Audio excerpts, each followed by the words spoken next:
interview when Hause. Okay. Welcome everybody. Well, welcome back. Everybody is some kind of exaggeration when I look at here. So many people still chatting, talking, having lunch, whatever.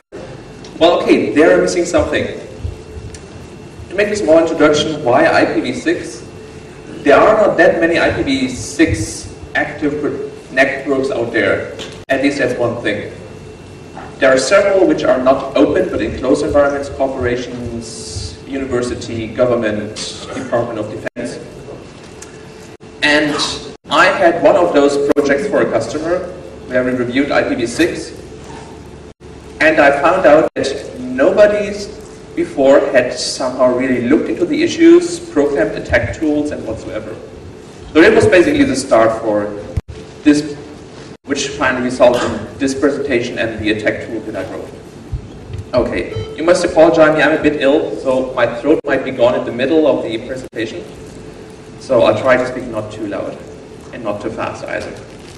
Okay, after the introduction, thank you. You might know me from one of the many tools and articles and documentations I've written. Like Hydra is one of the most used brute force network attack tools, THC scan or AMAP, under the top 25 tools in the Nmap best security tools. But well, what will we do today? First, I will give a very short introduction to IP version 6. As I assume very few of people will have a knowledge of what does IPv6 actually look like. Some might know IPv4, but what's the difference with IPv6? How does a packet look like? I will show you that. Then I'll make a very short presentation on the attack tool suite I programmed. And then we go into the major part. The major part will be what are vulnerabilities in IP version 4 and how does that compare in IP version 6? Was this now better or does it get worse? What is the difference here? Then we talk shortly about implementation vulnerabilities so far, and then what is new research and future stuff. And of course you can ask some questions. Okay, what are the goals for IPv6? Why was actually the effort made to design a new protocol?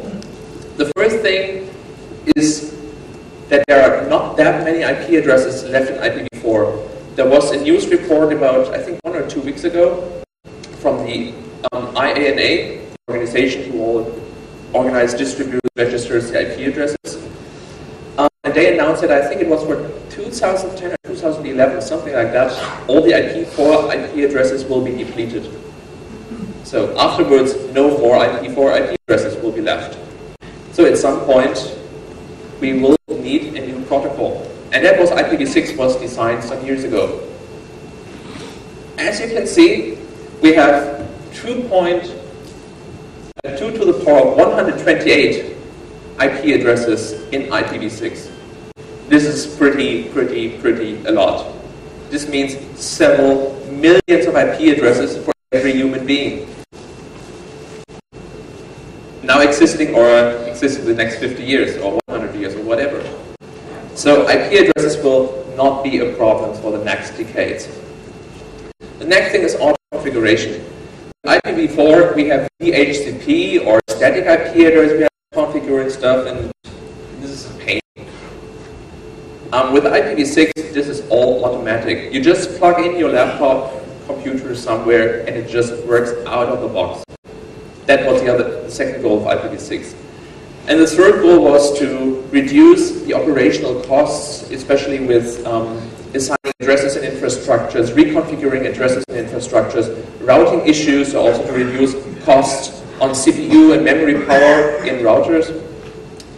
So these were the majority of the goals of why we need a new IP protocol. When we talk integrated security features, we can make it very short.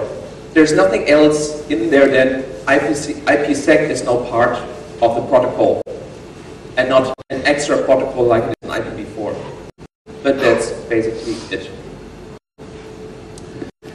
Here we have the header structure of IPv6. If you're familiar with IPv4, you see a few differences. One is the source and destination address fields are much larger, of course. We have 16 bytes now here, instead of 4 bytes in IPv4. It's version 6 now, not version 4. Difference here. But you see there's some stuff which was in the IPv4 header is missing now, like the IP ID field or the fragment offset. These are missing now. So will there not be any fragments anymore? There will be, don't worry. It's all in there. It just looks like it's so simple, but in reality it's much more complex than IPv4. How's that? Everything which is optional, so it's not mandatory needed for a packet, they source out. They are sourced out in so-called extension headers. Extension headers now do everything you had before in IPv4, but it's not necessary, like fragmentation. Fragmentation is one type of an extension header. Or if you do IP source routing with IPv4, this is a forwarding extension header. And only in there if it's needed. That's why, despite of the huge length of addresses, the header is still pretty small. And it has a fixed size, which was a very important mandatory requirement the router industry was saying. Because if you, with IPv4, you have not a fixed header length, but a variable header length. This is very bad for routers. Yeah, what you can do now is you have your IPv6 header, then you have your TCP header, and then your application data. So this could be some kind of packet for web or POP3 where you receive your email or something. The more and more complex it gets, the more headers there are. Like if you have a routing header, this could be some mobile IPv6 stuff, for example. Or if you have a fragment here, there's another header which is just put in between for the fragmentation. So this is how it works. And it looks pretty simple, pretty practical, and it's just the bare essentials we need. So what can possibly go wrong? IPv6 was first used by the black hats before it was ever used somewhere else, really. The first official notage was for backdoor deployment. So some machine was hacked, IP6 to 4 translation was activated, and all the hacker communication was done over IPv6 encapsulated with IPv4. And all the IDS systems, TCP dump, and all the tools, the forensics used back in that time to analyze hacker traffic were not working because it was not inside that protocol, that encapsulation. So this little trick some hackers used to make getting after them much harder. What's also very interesting is you can run backdoors by that. Lots of them listen only on IPv6 address. So when you do a normal port scan, for example, for a TCP port on IPv4, it doesn't show up. So lots of interesting things you can do here. So that's why it was first being used. And for intercommunication. So even today, IPv6 or on the networks like Access for All, a Dutch ISP, there are some very interesting news servers and FTP servers with all the wares and all the illegal porn you might dream of, you can still find there. So, RC server. So if you look for that stuff, I really recommend IPv6 is the protocol for you. So what were, until I was the tools to attack IPv6 so far? There were some port scanners like Hause.mp4 and Nmap. There was a patch to Strobe and some others. Some port bouncers, service which just means connection flooding and also the SYN floodder, and partially packaged creation tools like i66 and libnet, but libnet only implements so only parts of it in a very bad interface. I originally wanted to code my tools with libnet because I thought, oh, that's pretty easy because everything is there, but then noticed that lots of important functionality is missing. I tried to implement that in the. It was a pain in the ass, so it was very fast implementing my own IPv6 packet generation library. So, but no tools whatsoever to attack specific IPv6 stuff. Yeah, of course this will change. One IPv6 is really everywhere, but this will still take 2, 3, 4, 5 years. So I didn't want to wait, and I wrote my own. So the tool, it's a packet creation library, and it comes with lots of tools. And the tools are very, very, very small. Yeah? The caveat is it's for Linux 6 only, 32-bit, and it supports Ethernet at one mode. Well, Ethernet at one mode is basically that what you need, so no need for token ring whatsoever. But it's for Linux 2.6, little in 32-bit. It comes with lots of tools, which I will talk later on, what these tools are doing. So this is just, as you see, lots of stuff in here, lots to come.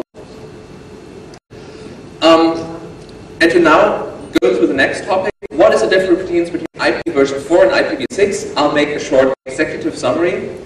So the rest of the persons who are not that technical can sleep for the next 20 minutes. And that is that IPv4 and IPv6 have, in regards of security, not that much difference. So there are some advantages. IPv6, which enhances security. You have a lot of increased complexity, which is bad for security. And in the end, it somehow evens itself out. So it's somehow the same security level you have with IPv6 than you have with IPv4.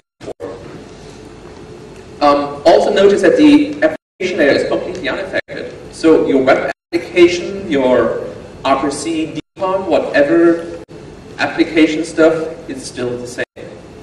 There's no difference. And that's why IPsec is now part of the IPv6 protocol, will not prevent any of the application attacks. Okay, you have encrypted, you authenticated the header. Okay, perfect. But the application might still be vulnerable or not. There's no difference. Okay, now we get to the details. Now we come to the part you are here. What is the difference between IPv4 and IPv6 in regards of security? First we will look at the protocol changes, like what's in the header now, what was back there, what is the impact on security. Then we look at reconnaissance, the local LAN, attack types, smurfing, routing, and so on. Okay, let's start with that. As I already showed you, there is no IP ID field anymore in the header of IPv6. Well, what is that useful for? Some operating systems, like Linux, increase the IP ID field by 1 every 1 second. That's not a big security issue, but if you just make a ping or any type of connection to the target system, and in the reply packet you will see the IP ID field. There you can just calculate how long the system is being up, or rephrased, when it was last rebooted. For example, by that way it's easy to identify when was the last kernel patch being applied to that system. It's up for 280 days, so they can't have the important kernel patch for a security vulnerability, which is 100 days old, can't be active there. And there is no IP record route option anymore, which I hate very much. IP record route was a very, very cool feature, which you could use if trace route would not work. So if there were routers in between which filtered your ICP time to live exceeded messages, so you could not use trace route anymore, IP record route was still a very cool option to still have all the routes in between. On Linux is ping minus capital R and activates it. It's a very unknown IP options which tells every router in between to put his IP address in there. And what's very cool is in the backward packets, the same routers are doing it again. So you have the incoming interface and the outgoing interface. That way both IP addresses. And that's something which you cannot achieve otherwise other than SMP. Now, there are no broadcast addresses anymore. So how should this work if there are no broadcast addresses anymore? How does this work? I will show you. But this is one of the big issues for hacking. Instead of broadcasts, there are multicast addresses. And now we have one big problem for multicast addresses concerning IPv6. You cannot target machines from remote. You can't, if I'm in corporate network A, and there's a corporate network B somewhere else, and it's a different company, I cannot target those multicast addresses. I'm just in my own multicast address range. If that's another multicast domain, I cannot access that. There might be tricks around that, but I'm coming later to that. That's basically the point. So, let's talk about reconnaissance. Reconnaissance is IP scanning, live scanning, ping scanning, however you call that. With IPv4, this is very nice, very easy. The unit network size is /24, so you have 156 IP addresses and normally 254 in being actually in use. So what a hacker usually does is first do a ping sweep or whatever kind of a live scanning you favor, TCP, UDP, blah blah. Then you port scan the systems you found and then banner wrapping, A mapping, trying to find which services are there, exploiting, putting the vector in and drinking a coffee. Yeah. For that you have lots of tools, blah blah blah. I mean that's standard. But what does it change now by IPv6? And now we get to one of the most problematic changes for hacking. Because the standard network net mask is /64 with IPv6. This means this is the number of possible hosts in one subnet. This room might be just, 3 laptops in here, but these are the amount of hosts you have to scan. Every IP address might be alive or not, you don't know which. So this is a big problem. If you do brute force all the IP addresses, and I'm already talking about gigabit Ethernet here, yeah, pretty fast, and you have a CPU which can handle all the network IQ and stuff, still 500 million years. For one network, there might be just 3 laptops in there or none. As long as you don't scan, you don't know. If you are being clever, and we say, okay, something else than gigabit Ethernet, and we have so much powerful laptops and blah, blah, blah, blah, blah, you can still get it down into a few months. But if you compare 500 million years and some months, that's really good, okay? Yeah, but still, some months for a single subnet scan is way too long. Maybe if you're a hacker and you have the time, maybe, but if you're a professional consultant, you want to do professional penetration testing, this is not something customer will pay. Yeah? Just to find out his IP address. So, one more word about what does being clever means. Where does the IP address come from? The IP address is generated based on the MAC address. There is a privacy option available in IPv6 which you can enable, and then the kernel does, in the special intervals like every 3 hours, 6 hours, whatsoever, change to a new IP address. This is possible. But if you say this is not activated in a corporation, and let's say they have Dell as desktop PCs, they have Compaq for servers, and they're using Cisco equipment. You know what the MAC address prefixes are from these companies, so you have a limited key space or IP space you have to scan. That's how you can get that being clever down to much less systems, but it's still a lot. It's still like scanning the whole internet 3-4 times. More. So, what is the result of that? Because we, as hackers or attackers or professional consultants, are not the only one with that problem. Administrators have the same problem. I mean, how do you find out if a system is alive? You just ping it. But if you want to ping a system, this is the IP address you type in. That's not the way you do it. And you wouldn't be able to remember that. So, what will be done is that every single server will be in DNS. DNS will be the page point of information to find out which system might exist. So this is first true for the public servers. If your mail server, your web server is not in the public DNS, nobody can talk to you, of course. But the private DNS that's what is important. There, every internal machine must be there, because if a machine will not be on the private DNS, the administrator will never find it. But once it's deleted, PCs or servers will be forgotten. But this means also for hackers, they go for the DNS servers. That's the primary task. If you can get the information from the DNS servers, you've won. One in the case that you are finally at that stage again, like in IPv4. Yeah. Great hack, lots of hack put in, but then you're now in the same place like that. Now we know which host is there. Yeah. But this means DNS servers will be a target, even more than today. What you can also do is use your public search engine to find stuff, and there are also any cast addresses which can help you, but they are not really in production, as I found out in my research. There are a few multicast addresses which can help you pretty much. There are multicast addresses, for example, all routers on the corporate network, or all time server on the internet, or all local systems which are on the network, kind of multicast addresses which are helpful, and some of them are cool. So there's really the definition of all time servers on the internet, multicast address. Now we actually have an exploit for some time daemon. Just send one packet, one UDP packet to that global multicast address, and you automatically own, let's say, 1,000 time servers on the internet. That's cool.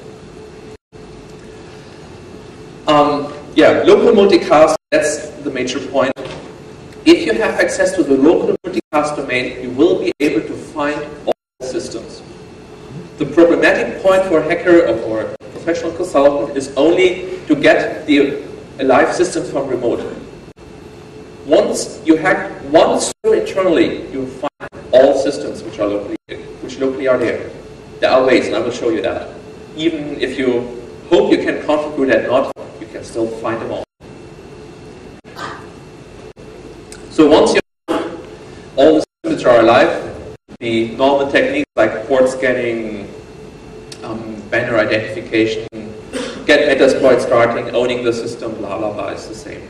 The big difference is really being able to find the systems. Finding, that's a big problem now. I come to that later when we talk about worms. So, I wrote a tool to help finding all systems on the network. It's called Alive6. As you know, if you do a ping request on a broadcast domain on IPv4, Linux, for example, will answer. BSD box or Cisco will not answer. So it's a choice of the operating system if it answers your broadcast ping request or not. This is bad because you do a ping, okay, one packet you get some results, but it's not complete. You want to know what all systems are there, also with IPv4. With IPv6 is the same. If you do a request for the global broadcast, so all local nodes on the network, some of them will answer, some not. Yeah? It's just you can configure it on your operating system. Being it IPv4, IPv6 doesn't matter, it's the same. But there are some problematic issues in the protocol definition of IPv6. And that is, if you generate an IPv6 error, protocol error, on a host, you can define, even if this was a multicast packet, send me an answer that this packet was wrong. So what the tool does is sending two more packets, which has unknown header and unknown hop-by-hop option. Hop-by-hop is another type of extension header, which is being examined by every system in between. And because they are unknown, all systems will reply to the packet, hey, I didn't understand that. That packet is way wrong. That's how you can find out all the local systems. And there's nothing you can do about it. I did the speech third time in London in February. The guys from FreeBSD implemented some stuff so you can turn this off. Yeah, but it's only FreeBSD so far, and that's it. The other thing which you can do here, but so far worked sadly on no operating system, is a one-shot fragmentation plus routing header. My idea was, we have a network over there, this multicast domain, and I'm here. But I still would like to address the multicast domain over there, which is not possible over the internet. So, what I wanted to do is do, like of IPv4 source routing, get the packet in here, and then forward to the multicast domain. So find a system here which does forwarding, the forwarding of IPv6, and then takes care of me sending packets to the multicast domain. Sadly, no operating system did that. Of course, it would be done, but you can still speculate on Windows or some Linux programmers to be done.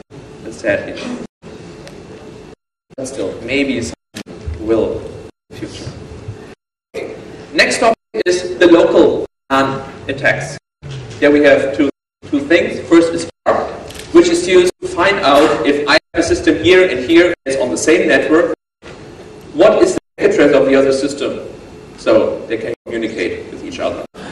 ARP, Address Resolution Protocol, is what is used in IPv4, where the IPv6 people said, that's nonsense, an extra protocol for that. So in IPv6 this is done with ICMP6. There's an extra subprotocol for that. And we'll also talk about DHCP. Okay, first ARP. It's layer 2 broadcast communication, performs the lookup between IP address and MAC address. What a hacker can do is respond also to those broadcast requests. It works like one system says, hey, who has the IP address, blah, blah, blah, I need your MAC address. And everybody on the network listens to this, and this system says, hey, this is my IP address, he's asking for my MAC address, okay, I send the reply. Well, but all others are listening too, and if they are evil, it can happen this time, they answer as well. So, this is what you can do by that as a man-in-the-middle attack. DHCP, so there's a problem in IPv4. DHCP is the same, you use broadcast manager as anybody, any device on the network can respond, blah blah, and feed wrong DNS and the wrong default router to the victim. And by that, do man-in-the-middle, etc., etc. Okay. How does this work with IPv6? It's now part of the protocol and it's done via ICMP, which is pretty cool. I mean, that's the right choice. First, there's no security added to both protocols. It's still broadcast, and who wants to answer can answer. What was formerly ARP is now ICMP6, a neighbor discovery, neighbor solicitation protocol. What you have seen in IPv4 is the duplicate address detection, done by an ARP lookup, or here an IPv6 neighbor solicitation lookup. This is the same. And we have the DHCP Lite, which is a stateless auto-configuration.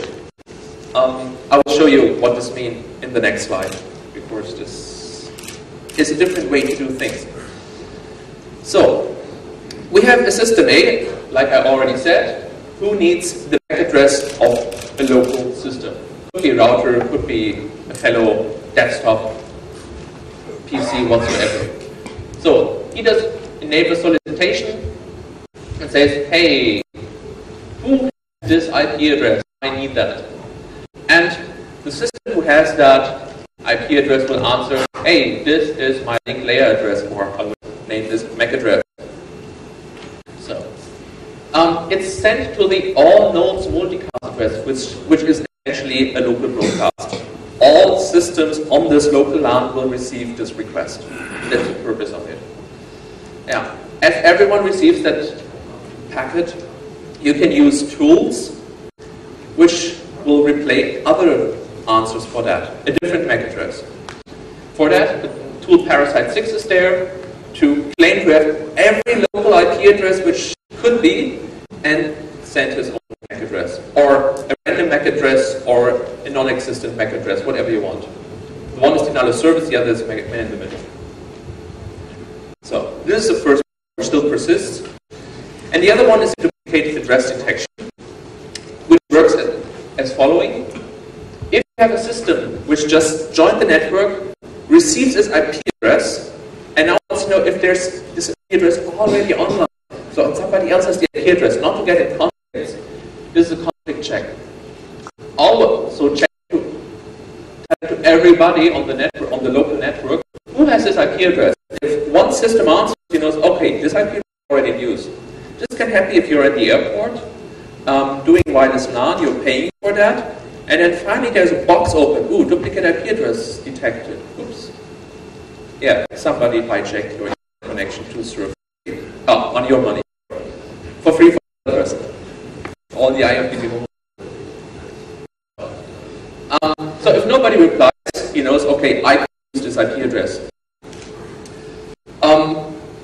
Yeah, I wrote a tool which answers to every request is IP address there. So with this tool, you can prevent any new IPv6 system joining the network, which can be problematic because with IPv6 you will not configure hardcode IP addresses anymore, or very rarely for servers. This will be a big problem then. And the final thing is, what is DHCP now in ICMP version 6? It's called status configuration, and works like that every router periodically sends out advertisements. Here we have a router, and either on request router solicitation, or because he's with every minute, for example, he sends out a packet which says, hey, I'm responsible for this network, and everybody who's on the network who does not have an IP address yet for mine is fixed. This is wrong. Sends that around. So everybody on the local network receives that and knows, okay, there's that router, I can use that router.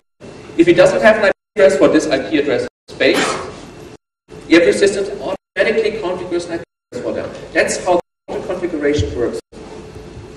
Router advertising, I'm serving this local network with this IP address space, and everybody says, oh, I don't have that IP address, I configure myself an IP address. This is how it works.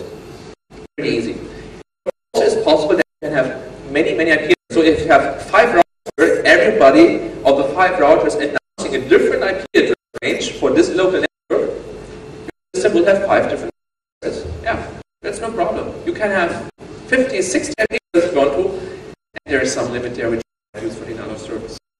Okay, but another topic. This is how it basically works. The problem is that everybody can say, hey, router, I'm advertising. And this is what fake router does. It fakes you to the router.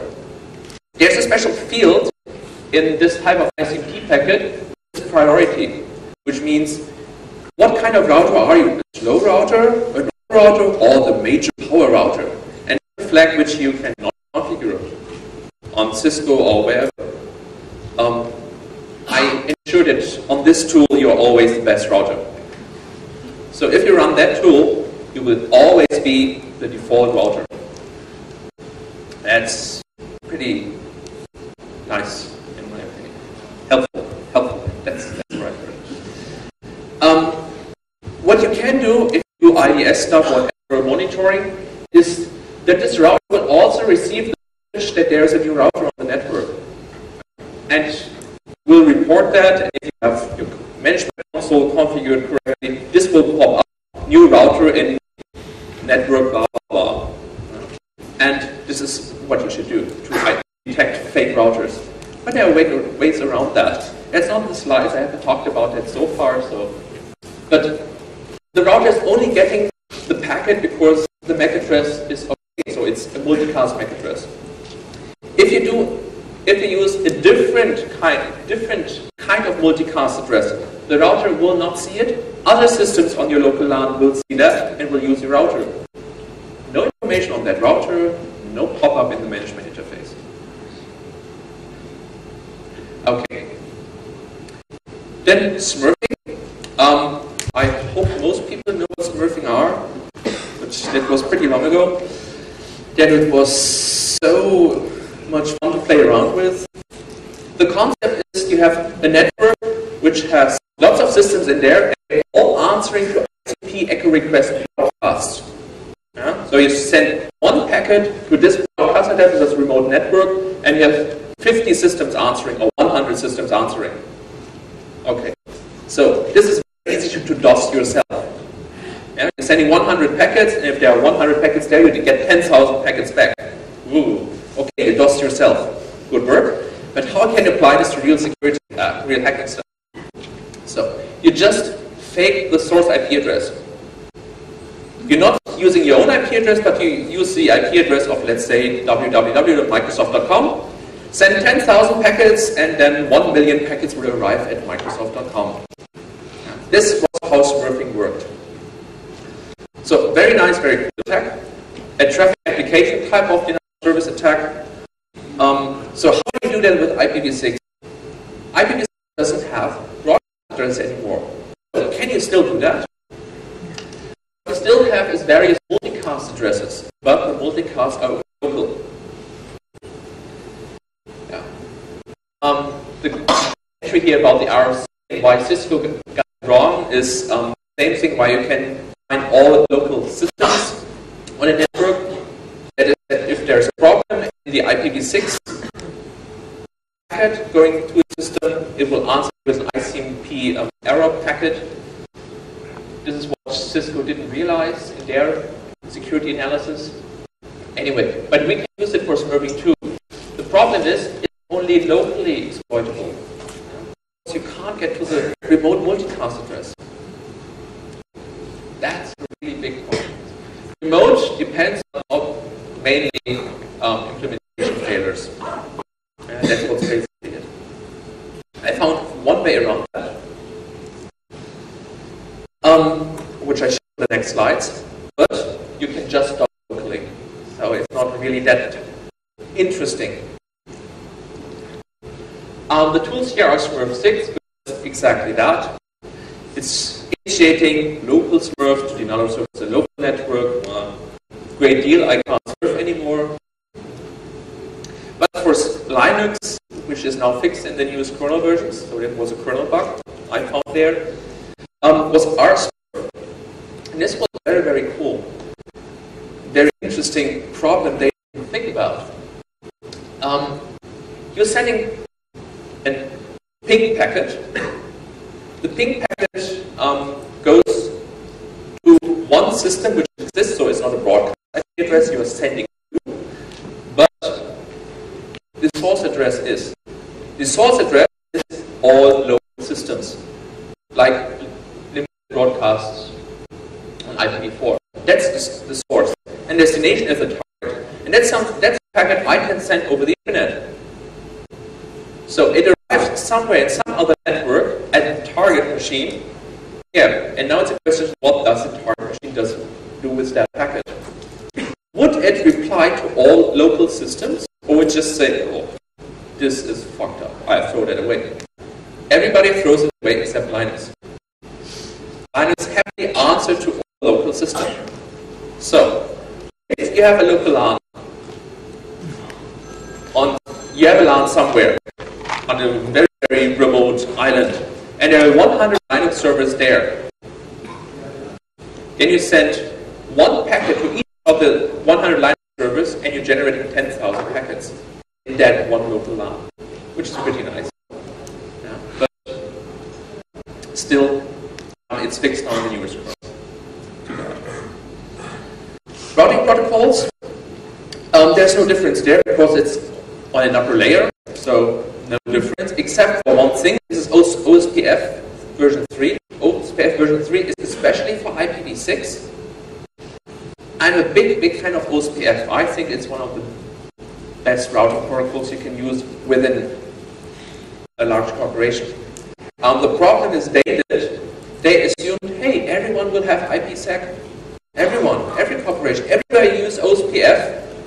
IPv6 and you migrate to IPv6, they all will use IPsec, which is nonsense.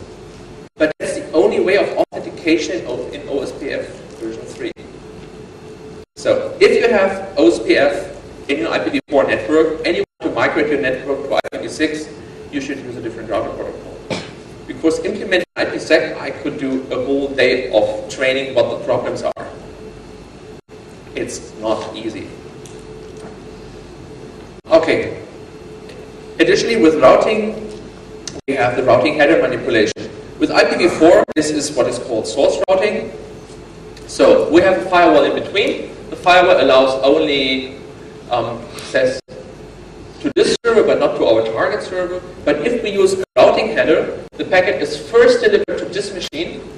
It decapsulates, oh, where does the packet have to go next? Okay, to the target system, then forwards the packet. The same what source routing did. So there's no big change in security or hacking. The difference, which is, however, is that it's an extension header. And you can play pretty cool with extension headers, which I will show you later. The last slide for the routing section is something a friend of mine was not really happy that I was presenting that about, because this is some kind of hidden secret in the hacking scene. And that is that despite all security to try to do to prevent an evil impact on redirects, ICMP redirects to IPv4, you can still do that. With all secure redirects and whatever security you have, you can still ICMP redirect machines pretty easily and reliable. And the same works with IPv6. Everything I'm showing now on this slide, it's also work on IPv4, if you have the tool, which none are not publicly available. All just private tools. So, what is the purpose of ICMP redirects? The purpose of that is, if you have a router, and that's your default router where you send your packets to, for example, and you want to access a system which a different router would be the better choice. Your router will tell you that. Hey, don't send me the packets. That router over there is a better choice to reach your destination. Yeah? And will redirect you to this router. You get a packet from your router saying, hey, please, for this address, use that router. You update your routing table temporarily, and there the packets go to the new router. That's what the original design was. The problem is, or was before that, everybody could send those ICMP redirect packets. Hey, redirect IP address, which is a local system you have under your control, that can do man in the middle, or which doesn't exist, so you have denial of service. So what they did was implementing secure redirects. And by the name of secure redirects, you can really ensure this is a secure mechanism. So what they did was, which is a good choice, they only accept an ICMP redirect packet if the full packet which was sent from your system is in that reply. If the router says, here, your packet must go over there, the initial packet you sent must be in that packet, in the payload of the router. And then you know, okay, it must really be the router who sent the packet. That's the assumption they did. Which is not a bad assumption after all. But what is, if you could guess or assume or just know by telepathy or whatever other means you have, what might be a packet the target system might be sending, so you can fake an ICMP redirect packet? Well, there are ways to do that. We fake an echo request packet to a destination. We want the target to use another router. And if we do that, we know exactly how the answer looks like. That's what is so nice about echo requests. There is no new random field or stuff in there. It's exactly that. The exact opposite of what you send. So, what you do there, which is a bit more of a very complex and problematic attack to tell attacker sends echo request, he sends echo request to victim, where the source address, where the packet seems to come from target. So, next, victim receives the echo request and has I to T. Attacker never sees that packet. But you know how the packet will look like, because we crafted that ACK request predicate. So we craft a redirect, pretending to come from the router, sending to the victim, and tells them, hey, every packet you want to send to target, please send over here, because that's the router you want to use. Yeah, and that's basically what it is. By 2 packets, you can redirect every system to you. And all operating systems have those secure redirects activated. So Linux, BSD, whatever, you can still redirect. Same I'm doing for 2 big to reduce the maximum transfer unit of a system, to lower it as far as possible, to do a denial of service by that. Okay. After I showed you this complex attack, I will show you how simple this is to implement with the toolkit I wrote. It's just 5 lines of source code. The first 3 are for sending the ACK request, which you can normally do in 1 single line, but we need to do some special stuff in here, that's why it's 3 lines. We create an IPv6 packet, add an HITBSecConf2006 content, which is a ping request, and then we generate and send the packet. Okay. This delivers a fake ICP6 ACK reply packet to victim. So then we inverse the packet, that's a special function here, which inverts a packet you generated.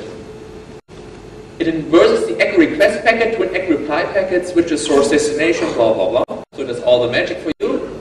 And then use this packet, which comes out here, as the payload for the redirect 6 function, which sends the redirect. That's it.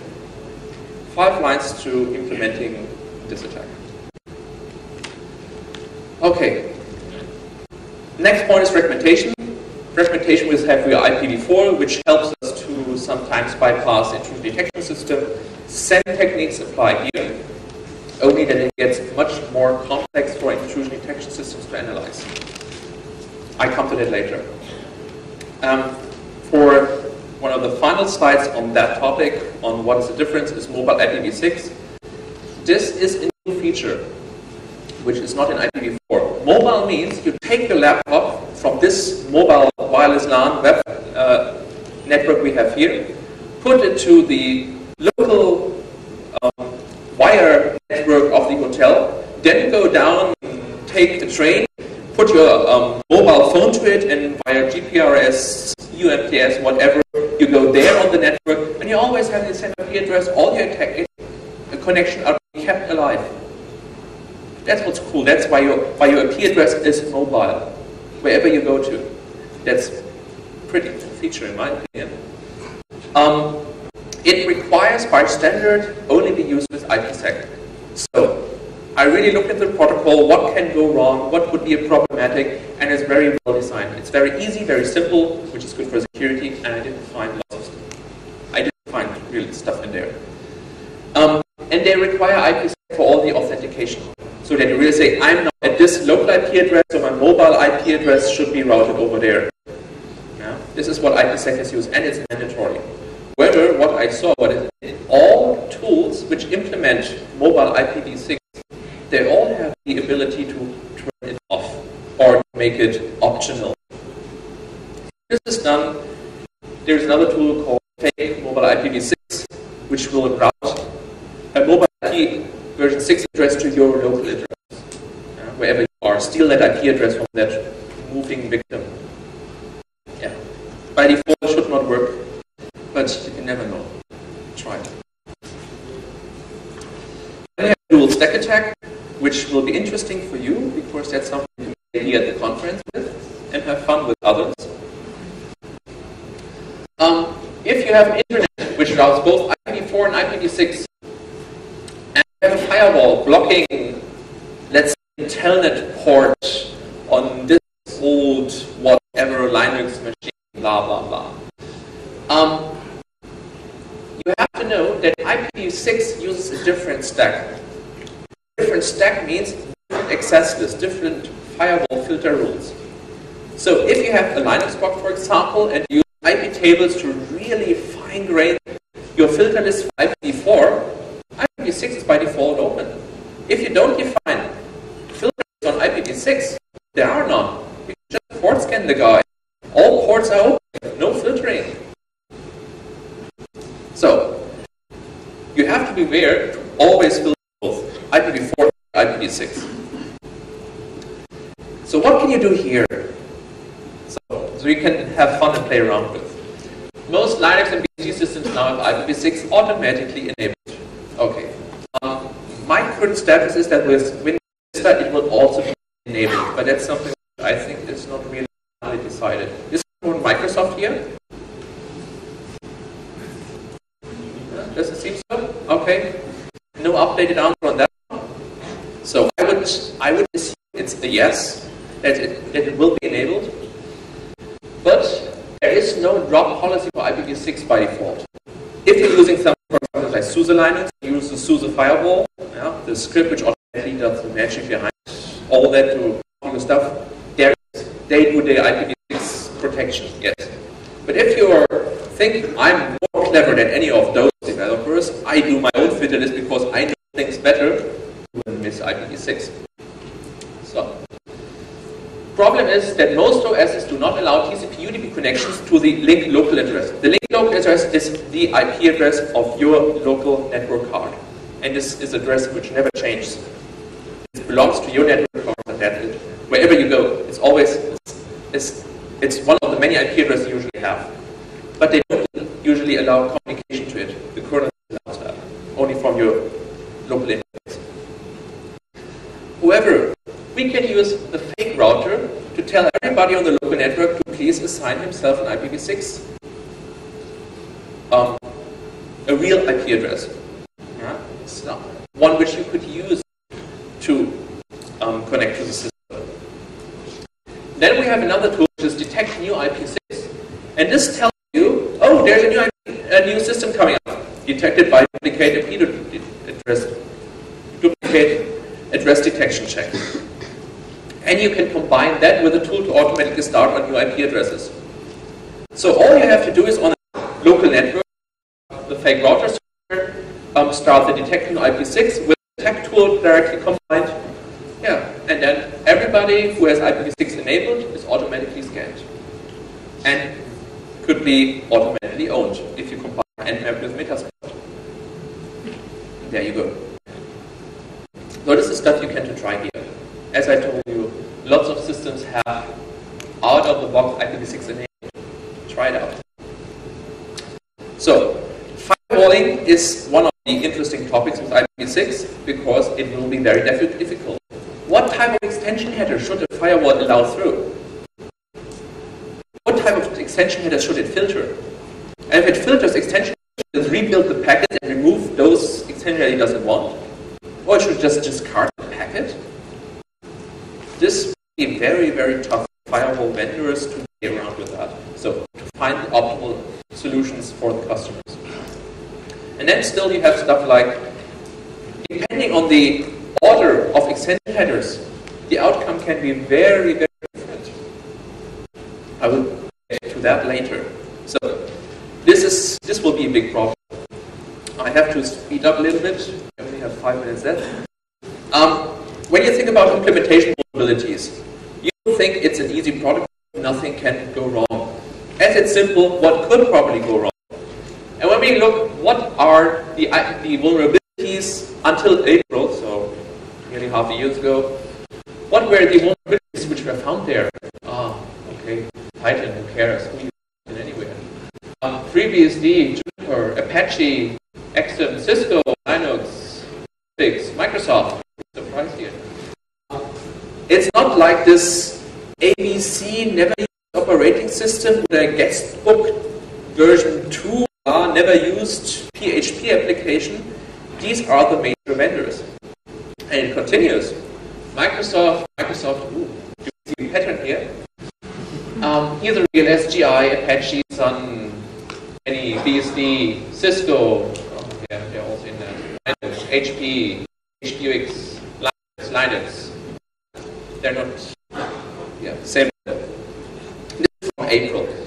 You see lots of bugs. It should be so simple to implement. And what I show you, it's not simple. IPv6 is very, very complex.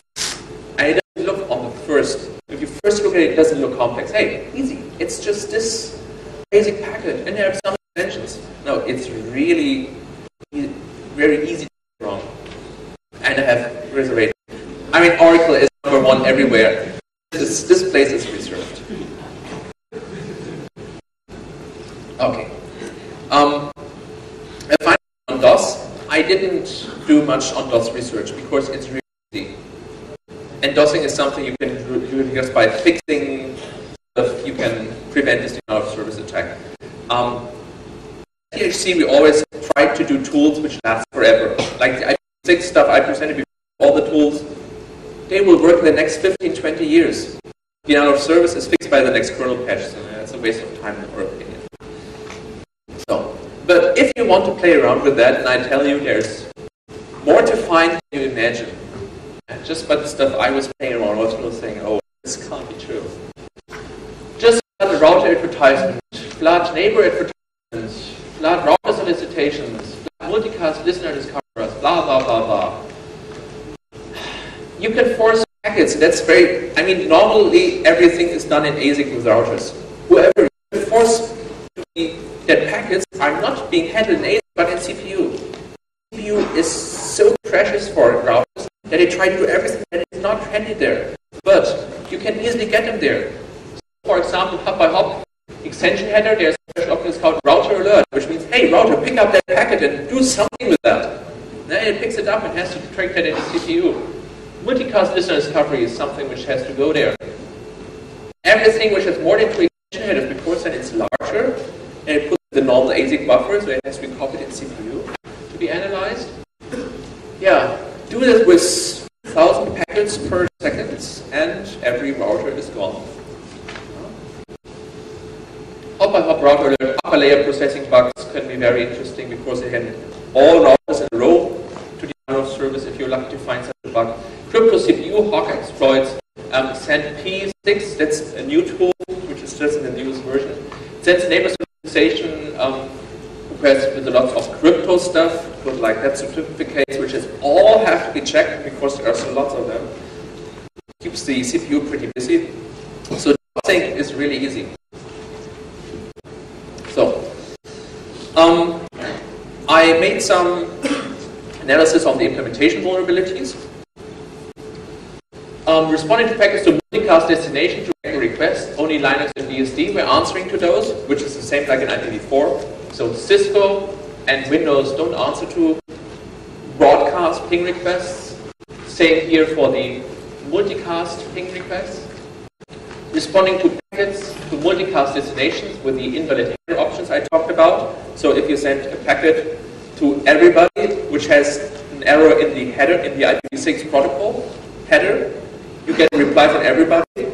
So something which, so same here, but now you get also Cisco and Windows stuff. This way you can find all systems on the local network. This is how this is done. Responding to packets from the multicast address sources. This is how you can do remote smurfing still with IPv6, which is now fixed in the kernel. Routing header to multicast addresses. They were not doing this thingy, sadly. Fragmentation following routing header is very interesting. On Cisco in all routers, you can say no IP source route, and IPv4 source routing is not allowed on the router. If there is some packet going through and has source routing enabled, the packet is just dropped, that's it. But if you have IPv6 and you first put a fragmentation there, and after the fragmentation, after the defragmentation, ooh, there's a routing header afterwards, those mechanisms work. So this is why on the internet we will see source routing again. And there's no way the routers in between can handle that. And one-shot fragmentation also works with everybody. It's a one-shot fragmentation.